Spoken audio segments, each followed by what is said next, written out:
저희가 국정감사 내용들을 좀 국무회의 내용을 좀 조금 전에 이재명 대통령 주재로 한 내용을 봤는데 아무래도 지금 지지율 관련된 부분들도 있다 보니까 이재명 대통령도 지지율과 관련해서 조금 추이를 좀 보는 것 같습니다. 3주 정도 지났는데 추이를 봤을 때는 조금 하락세로 들어가고 있거든요. 여기에 대해서 좀 어떻게 보십니까? 그렇죠. 3주 연속 하락을 하고 있고 지난주에 조사한 것은 1%포인트가 하락했지만 실질적으로 저는 더 많이 빠졌다고 봐야 되지 않나 싶습니다. 왜냐하면 지난주에 전 국민은 아니고 10%를 제외한 90%의 국민에게 소비 쿠폰을 나눠줬었거든요. 근데 그게 효과가 오히려 대통령의 지지율이 상승하는 것이 아니라 하락하는 형태로 나왔다는 것은 아직 민주당에서는 허니문 기간 중이다라고 이야기하고 있습니다만 그렇게 보기는 어려운 것으로 보이고 외교 문제라든지 그리고 코스피 5천 시대 열겠다고 이야기했었던 부분들도 최근에 그게 좀 어려워 보이는 부분들이 있어요. 코스피 3천 초반에서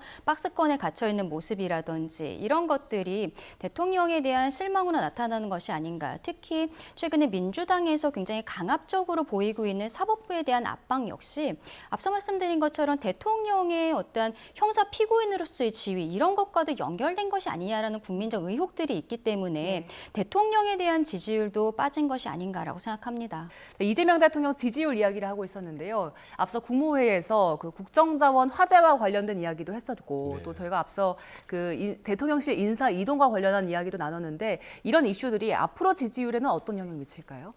그 상당히 좀 악재가 많이 좀 나오고 있는 거 아니겠습니까? 특히 이제 저는 미국 트럼프 정부의 강력한 통상 압력 이런 부분들이 이제 국민들에게 상당히 경제적 불안감을 자극해서 아마 지지율에 좀 하락한 요인이 아닌가 생각이 들고요.